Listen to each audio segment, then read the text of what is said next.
আপনার মনে হয় মমতা ব্যানার্জি সততার প্রতীক ছিলেন? ছাঁচটা যদি দেবী মূর্তির হয়, তুমি কাদা দিয়ে ঢাললে ওখান থেকে দেবী মুখী বেরোবে। আর ছাঁচটা যদি অসুরের হয়, সেখানে সোনা দিয়ে ঢাললেও অসুর বেরোবে। পৃথিবীতে এমন কোনো মানুষ তুমি পাবে না যার মধ্যে লোভ, স্বার্থপরতা, দ্বিধা, দ্বন্দ্ব এগুলো নেই। টু সাম এক্সটেন্ট আছে। আবার সেই মানুষই এগুলোর বিরুদ্ধে লড়াই করে, লড়াই করে তারা মরণজয়ী হয়। সুখী লোকরা সবাই একরকম, তাদের নিয়ে কোনো শিল্প সাহিত্য হয় না, শুধু কোয়ান্টিটেটিভ ফারাক। তোমার 25টা গ্যাজেট আছে, আমার 5টা গ্যাজেট আছে। কিন্তু দুঃখী লোকদের, যারা গরিব লোক, যাদের কিছু নেই, হাবহাটে লোকদের, তাদের বিভিন্ন দুঃখের কারণ বিভিন্ন। সেই জন্য মহান শিল্প সাহিত্য, সত্যিকারের বামপন্থা এদের নিয়েই গড়ে ওঠে, অর্থাৎ যারা স্রোতের বিপরীতে চলে। এখন তো বামপন্থী পার্টিগুলো উকিলদের পার্টি হয়ে দাঁড়িয়েছে, বুঝলেন তো? কথা বলছেন, এ তো নিঃসন্দেহে বিতর্কের একটা সৃষ্টি করে।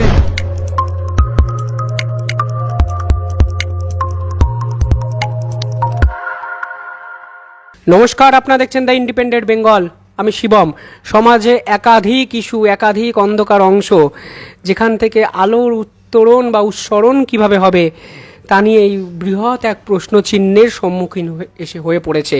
আর এই প্রশ্নের উত্তর খুঁজতে খুঁজতে আমি এই মুহূর্তে পৌঁছে গেছি প্রবীণ নকশাল নেতা, কবি, সাহিত্যিক আজিজুল হকের কাছে। প্রথমেই দ্য ইন্ডিপেন্ডেন্ট বেঙ্গলে আপনাকে স্বাগত স্যার। নমস্কার স্যার, এখনও কি আপনি ওই আগের মতো যে নকশাল যে সময় আন্দোলনের উৎপত্তি হয়েছিল, যারা বিপ্লব সমাজে একটা ঘটানোর একটা চেষ্টা করেছিলেন, আপনার কি মনে হয় সমাজে ওই বিপ্লব আজও দরকার?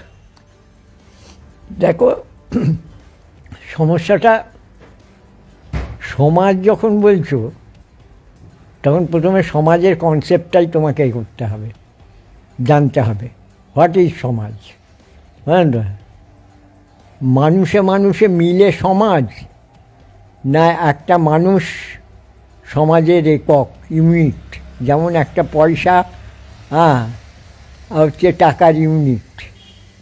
কোন দর্শনে তুমি বিশ্বাস করো? বুঝলেন তো? যারা মনে করে মানুষে মানুষে মিলে সমাজ, তাদের সমস্যাটা হচ্ছে যে সুতরাং যে কোনো মানুষের উন্নতি মানেই হচ্ছে মানে সমাজের উন্নতি।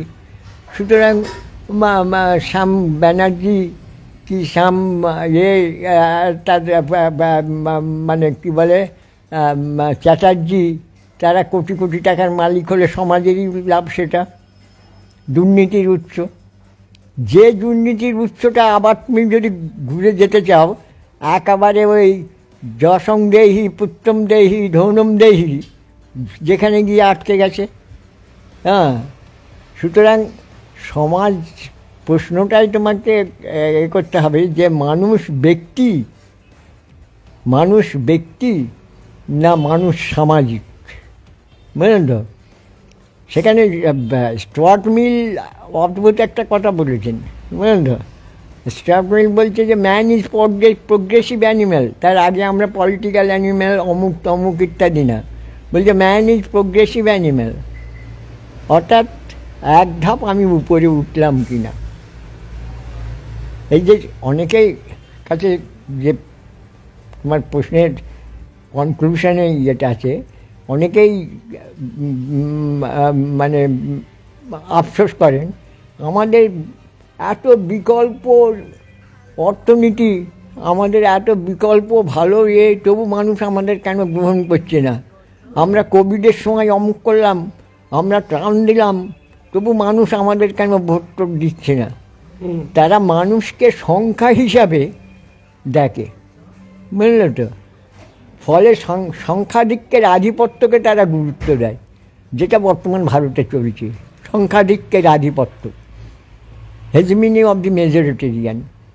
কিন্তু truth lies even with a single person. সত্য সবসময় অল্পর মধ্যেই থাকে, সেটা তারপরে মানুষ গ্রহণ করে। বুঝলেন তো? যে এইখানেই সমস্যাটা ঘটে গেছে, যে মানুষ কেবলমাত্র পেট এবং পেটের নিচের অর্গানটা নিয়েই বাঁচে না। মানুষ একটা জীব, যার মস্তিষ্ক বলে একটা বস্তু রয়েছে। বুঝলেন তো? যেমন আমাকে যদি কেউ জিজ্ঞেস করে আপনি কেমন আছেন, আমি বলি, আরামে আছি, হ্যাঁ, কিন্তু ভালো নেই। একটা বাঘকে যদি তুমি খাঁচায়, বাঘকে জিজ্ঞেস করো কেমন আছো, সে বলবে যে আমার খাবার অভাব নেই, আমার চিকিৎসার অভাব নেই, আমাকে ঘুরে ঘুরে প্রতিদ্বন্দ্বিতা করে খেতে হয় না, হ্যাঁ, আমি মানে আরামে আছি, হ্যাঁ, নিরাপদে আছি, কিন্তু ভালো নেই।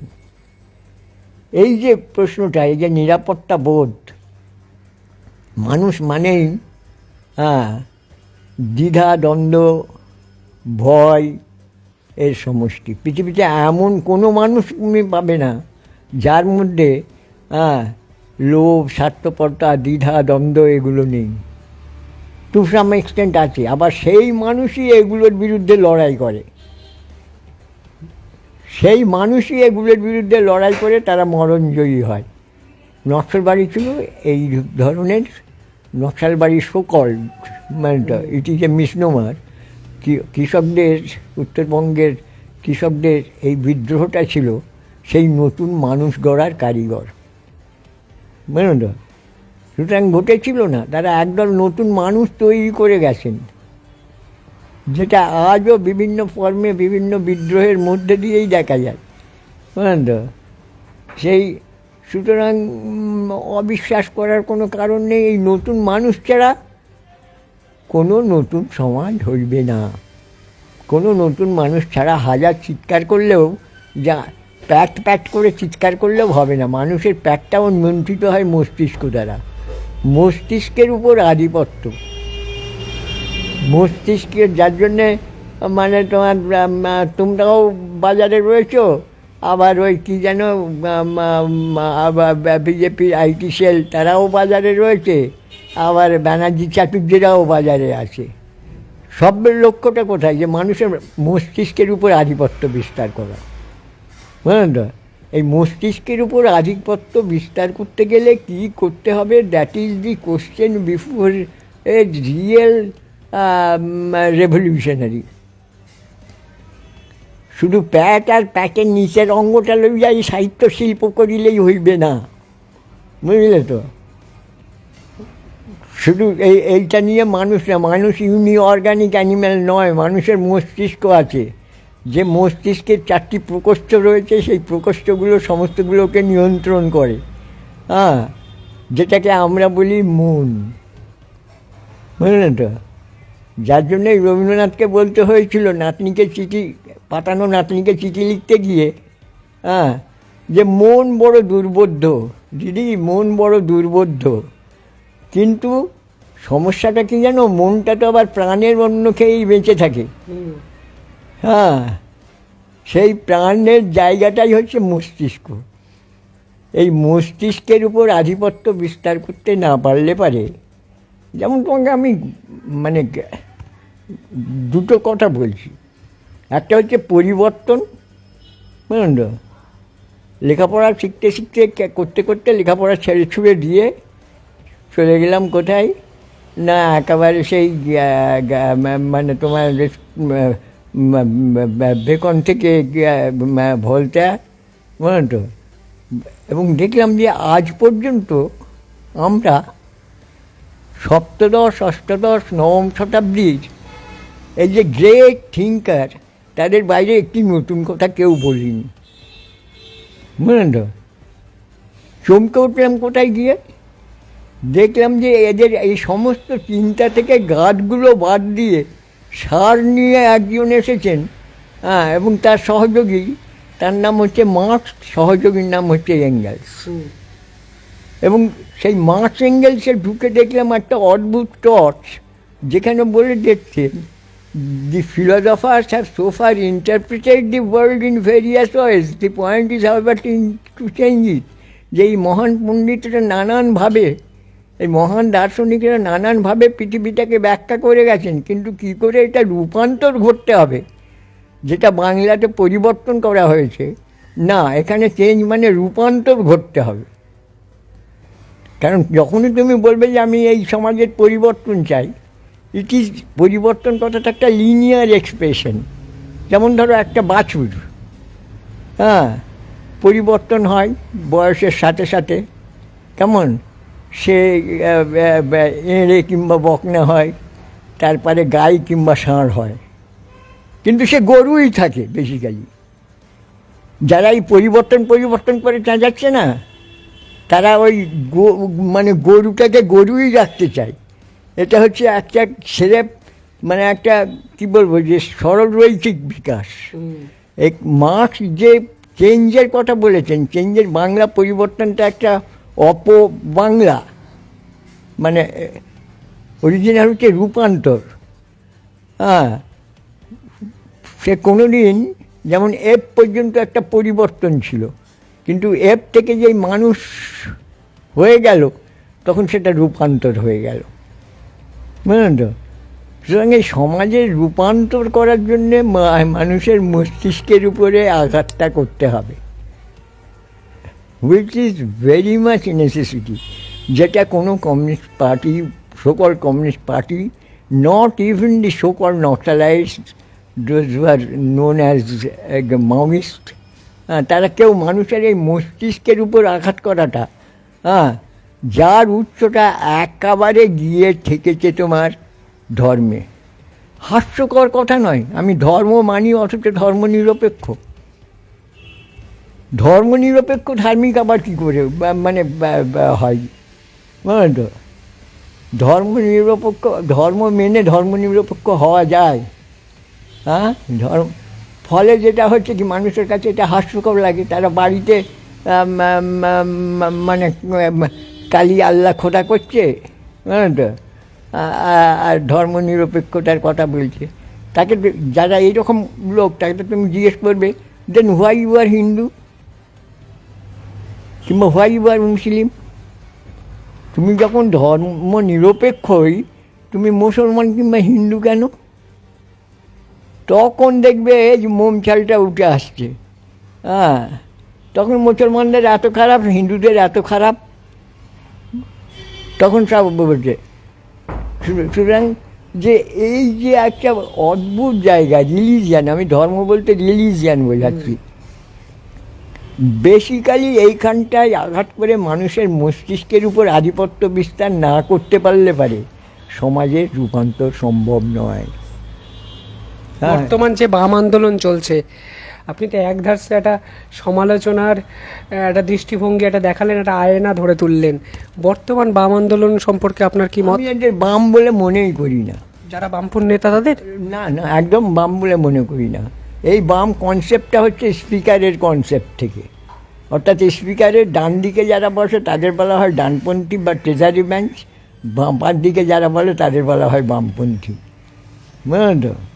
সুতরাং এখানে যারা তুমি দেখছো বামপন্থী, কেরালে তারা ডানপন্থী, আবার কেরালে যারা ডানপন্থী তারা ট্রেজারি বেঞ্চে বসছে, আবার কেরালে যারা ডানপন্থী তারা গিয়ে দেখো ত্রিপুরায় বামপন্থী, বুঝলেন তো? সুতরাং এটা ওই ডান বাম ওই রকম না। বাম মানে পরিষ্কার লেফটিজম বলতে যেটা বোঝায়, বুঝলেন তো? বাম মানে হচ্ছে স্রোতের বিপরীতে চলা, ওই ঝোড়ো হাওয়ার পন্থী, তারা বাম নয়। তুমি যদি নদীর ধারের লোক হও, দেখবে যে নদী স্রোতে ভাসে মল মূত্র আবর্জনা আর মরা। আর আরেকটু গভীরভাবে যদি তুমি নজর করলে পারে দেখতে পাবে জীবন, অর্থাৎ মাছগুলো চলতে কিন্তু সব স্রোতের বিপরীতে, বুঝলে তো? মাছ প্রাণ চলে স্রোতের বিপরীতে। সত্যিকারের শিল্প সাহিত্য, যার জন্যে অদ্ভুত টলস্টয়ের একটা লেখার বিগিনিং রয়েছে যে সুখী লোকরা সবাই একরকম, তাদের নিয়ে কোনো শিল্প সাহিত্য হয় না। সমস্ত সুখী লোক পৃথিবীতে একরকম, শোবে গৃহকোণ, মানে শোবে গ্রামোফোন, এই ধরনের, শুধু কোয়ান্টিটেটিভ ফারাক। তোমার 25টা গ্যাজেট আছে, আমার 5টা গ্যাজেট আছে, এইখানে, কিন্তু সব মানসিকভাবে সব এক জায়গায়। কিন্তু দুঃখী লোকদের, যারা গরিব লোক, যাদের কিছু নেই, হাবহাটে লোকদের, তাদের বিভিন্ন দুঃখের কারণ বিভিন্ন। সেই জন্য মহান শিল্প সাহিত্য সত্যিকারের বামপন্থা এদের নিয়েই গড়ে ওঠে, অর্থাৎ যারা স্রোতের বিপরীতে চলে। এরা কেউ স্রোতের বিপরীতে চলে না, সেই একই পথে, বুঝলেন তো? ওই যে চেনা পথের ধাঁধায় আমি অনেক ঘুরেছি। চেনা পথের ধাঁধায় ঘুরতে গিয়ে কী করলেন সলিলবাবু, যে পথ তিনি ত্যাগ করে এসেছিলেন তার মনে হলো ওই পথটাই ঠিক ছিল। সেদিন সে গান হয়নি শোনা, সেই পথে চলে গেলেন, গিয়ে একটি লুম্পেন তৈরি হয়েছিলেন। ভাগ্যিস বুদ্ধদেব ছিল যে শেষ পর্যন্ত তাকে আবার উদ্ধার করে নিয়ে এসেছিল, বুঝলেন তো? আপনি সুনীল গঙ্গোপাধ্যায়ের কথা বলছেন? না, না, সলিল গঙ্গোপাধ্যায়, সলিল চৌধুরীর কথা বলতে বলছেন? অবশ্যই, বুঝলেন তো, যে নিয়ে এসে উদ্ধার করেছিল, বুঝলেন তো? খুব স্বাভাবিকভাবে বামপন্থীরা কী করছে, সেই এক পথ, মিছিল, ডেপুটেশন, অ্যারেস্ট, জামিন। এখন তো বামপন্থী পার্টিগুলো উকিলদের পার্টি হয়ে দাঁড়িয়েছে, বুঝলেন তো? যা কথা বলছেন এ তো নিঃসন্দেহে বিতর্কের একটা সৃষ্টি করে। যে বিতর্কের প্রশ্ন নয়, প্রশ্ন হচ্ছে যে সত্যি কথা এইটাই, একই পথ। তাদের ছেলেদের কানে ফিস করে বলে দে, যদি তোর রাগ হয় পুলিশ দেখলে পারে, পাছে যদি তোর হাতে ইট উঠে আসে, হাত দুটো পেছনে বেঁধে মিছিল করিস, বুঝলেন তো? তাদের ফিস করে বলে দেওয়া হয়, মিছিল জঙ্গি স্লোগান, পেছনে হাত বাঁধা, পাছে হাতটা গিয়ে ইটে পড়ে, বুঝলেন তো? স্বাভাবিকভাবে সেই এক পথ, মিছিল, ডেপুটেশন, আবার কোর্ট থেকে ফিরে আসো, জামিন, জামিন নিয়ে আবার মিছিল, আবার এই এক পথে ঘুরতে ছেলেগুলোই বাম থেকে রাম হয়ে যায়। কারণ এক পোলাও যদি তুমি রোজ খাও তখন তোমার পান্তা আর শুটকি খেতে ইচ্ছা করবে। সলিলবাবুর যেটা হয়েছিল, বিশেষ করে স্পর্শকাতর লোকজন, তাদের এটা এক পথে তারা ওই যাতায়াত করা, বুঝলেন তো, একদম পছন্দ করেন না। আপনার কি মনে হয় যে আদর্শ বাম আন্দোলনের এই যেগুলো আপনি বললেন, এগুলো ছাড়া আর কি হতে পারে আদর্শ বাম আন্দোলন? আদর্শ বাম আন্দোলন মানুষের মস্তিষ্কের উপর, লেনিন একসময় বলেছিলেন, আই ওয়ান্ট 100 বলশেভিকস, বুঝলেন তো? আমি তো লেনিন নই, আজকের এই দুঃসাহস চিন্তাও করি না। যাই হোক, তা আমায় কেউ যদি করে, আমি বলবো যে এমন একজন মানুষ দরকার যিনি বলিষ্ঠভাবে সমাজে দাঁড়িয়ে বলবেন, রবীন্দ্রনাথের মতো। রবীন্দ্রনাথ যেমন রোলাকে বলেছিলেন, India needs a flood of atheism, ভারতবর্ষ নিরীশ্বরবাদী প্লাবন দরকার। লেনিন বলেছিলেন, আই ওয়ান্ট 100 বলশেভিকস, তিনি দাঁড়িয়ে বলবেন, আই ওয়ান্ট 100 অ্যাথেইস্ট, যারা ভলতেয়ারের মতো নানান ফর্মে এই সরাসরি এই ধর্মকে আক্রমণ করবে।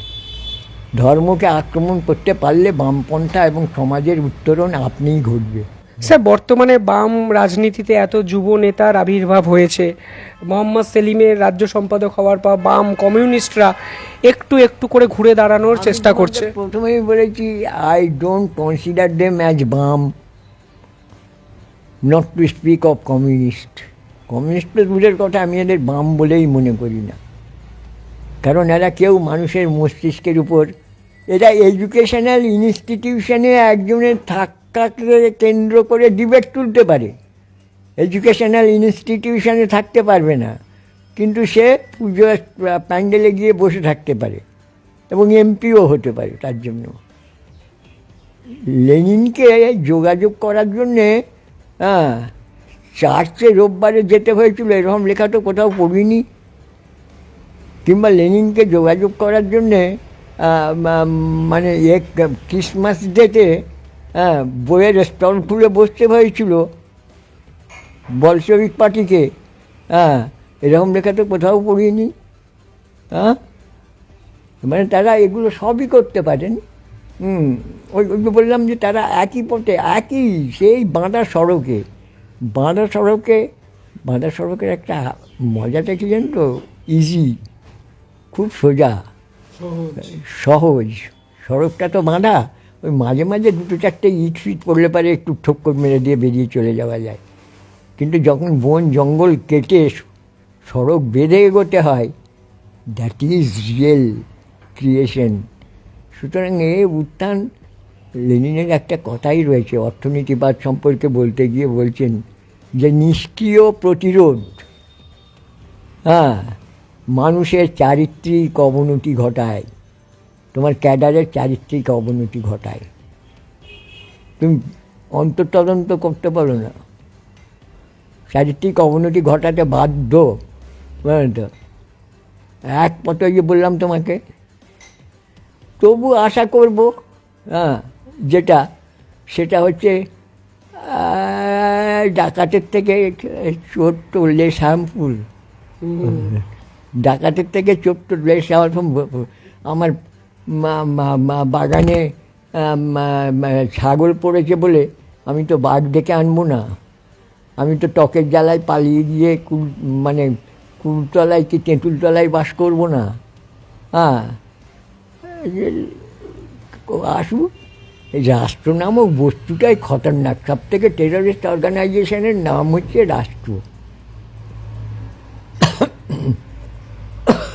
এটা একটা ছাঁচ, ছাঁচটা যদি দেবী মূর্তির হয়, তুমি কাদা দিয়ে ঢাললে ওখান থেকে দেবী মুখী বেরোবে, বুঝলেন তো। আর ছাঁচটা যদি অসুরের হয়, সেখানে সোনা দিয়ে ঢাললেও অসুর বেরোবে,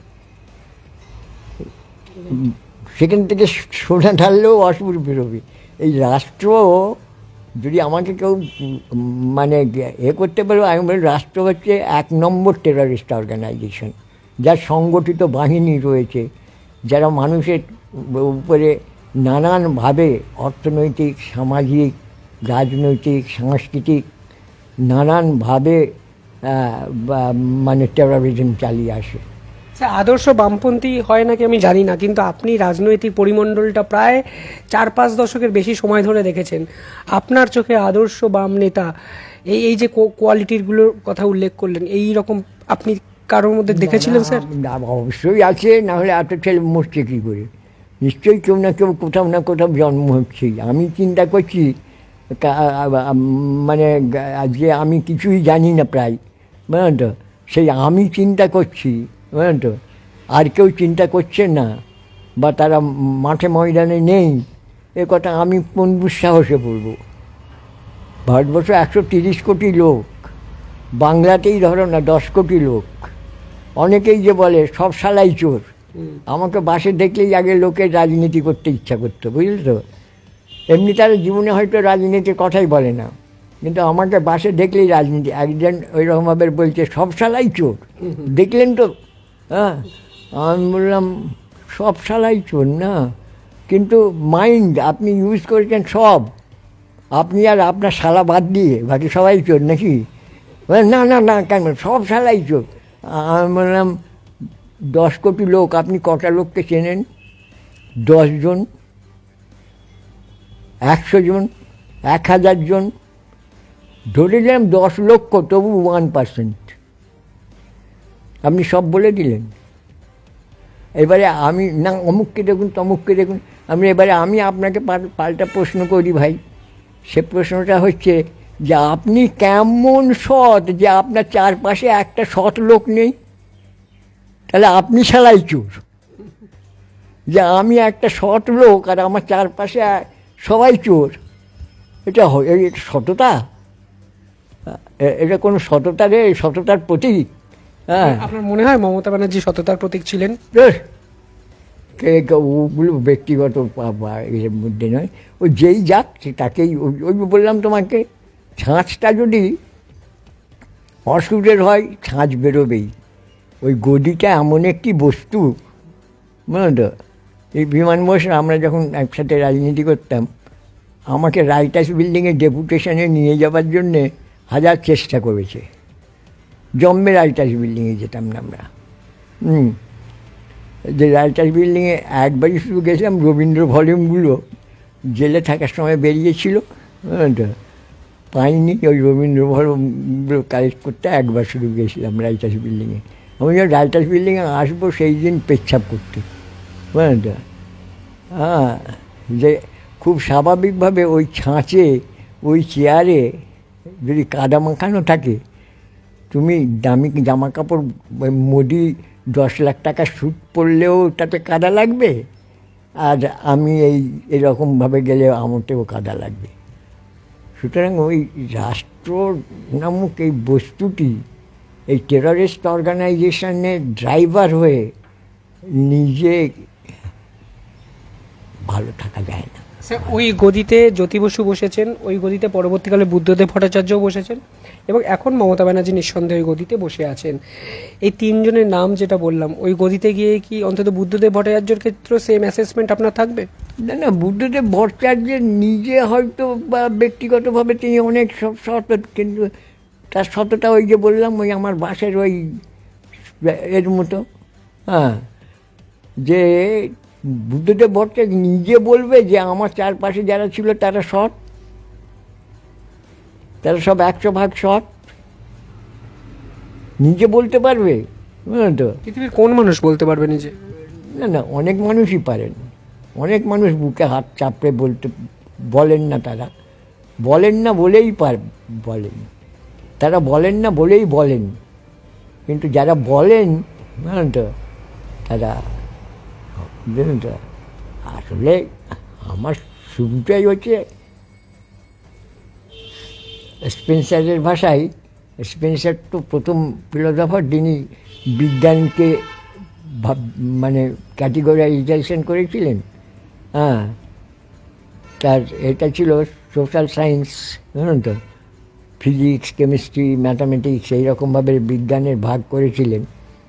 তার একটা ছিল সোশ্যাল সায়েন্স, এবং বলেছেন যে most important science is political and social science. বুঝলে তো, যে খুব স্বাভাবিকভাবে এই যে মোস্ট ইম্পর্ট্যান্ট সায়েন্স কেন না, ইট ডিলস উইথ হিউম্যান বিং, যে মানুষটা যন্ত্র নয়। মানুষ, আমাদের লেনদেন, কাজ কাম সবই তো মানুষের সাথে, হ্যাঁ, যন্ত্রের সাথে নয়। খুব স্বাভাবিকভাবে দ্বিধা, দ্বন্দ্ব, ভয়, স্বার্থপরতা, হ্যাঁ, সব থেকে বড় হচ্ছে নিরাপত্তা বোধ এবং মৃত্যু ভয়। বুঝলেন তো, এইগুলোহীন মানুষ হয় না। এই মানুষের মস্তিষ্কটাকে ট্রান্সফর্ম করতে হবে। বুঝলেন তো, নিশ্চয়ই কেউ না কেউ, আমি যখন ভাবছি আমার মতো মূর্খ, হ্যাঁ, সে যখন ভাবতে পারছে, এরকমভাবে অনেকেই ভাবছেন, হয়তো অনেকেই করছেনও, আমি তাদের জেনে উঠতে পারিনি 123 কোটি লোকের মধ্যে। স্যার, বর্তমান সময়ে যখন এই শিক্ষক দুর্নীতি দেখেন, কয়লা, বালি, বিভিন্ন চুরিচামারির খবর টিভির পর্দায় আপনাকে জলজল করে বা খবরগুলো পান, তখন কি মনে হয় যে এটা আমরা ডিজার্ভ করি? না না, ডিজার্ভ তো অনেক কিছুই করি না। আমার কি মনে হয় যে আমার এই মানে 82 বছর পর্যন্ত, 81 বছর পর্যন্ত বেঁচে থাকাটা আমি ডিজার্ভ করি? আদৌ মনে করি না। যারা মানে যে কোনো কারণেই বেঁচে গেছি, এখন হয়তো সেই পুলিশগুলো হাত কামড়াচ্ছে বা সেই নেতাগুলো হাত কামড়াচ্ছে, সারা এত বছর বেঁচে আছে কেন? মানে আই ডোন্ট ডিজার্ভ ইট। কিন্তু আছে তো, ইন্ডিপেন্ডেন্ট অফ আওয়ার উইল, কিছু ঘটনা তো ঘটে, তোমাকে সেই মৌলিক জায়গায় আবার আমি নিয়ে গিয়ে ফেলবো। কারণ এর সমস্ত ঘটনা আজকের ঘটনা নয়। যখন আমি ওই দেবীর সামনে গিয়ে বলছি ধনম দেহি, যশম দেহি, হ্যাঁ, ধনম দেহি মানে কি, রূপম দেহি মানেটা কি? অন্যকে কদর্য করো, নাহলে আমার রূপের দামটা কি? বুঝলেন তো, আমাকে অর্থ দাও মানেটা কি? আমি যে অর্থবান সেটা কী করে প্রমাণ হবে যদি অন্য লোক নির্ধন না হয়, সে যদি গরিব না হয়? ব্যক্তিকেন্দ্রিক হয়ে যাচ্ছি আলোচনা। তার মানেটা কি?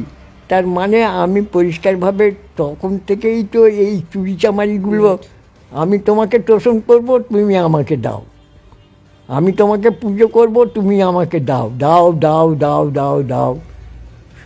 সেটা আর একটু হায়ার ফর্মে, যেটা আজকে তোমাদের গায়ে লাগছে। বুঝলেন তো, তুমি যদি আরও একটু পেছনে যাও, যে আরে বাবা, এটা তো আমাদের কয়েক হাজার বছর শতাব্দী বছর হাজার বছর আগে আমরা এইগুলোই করে এসেছি।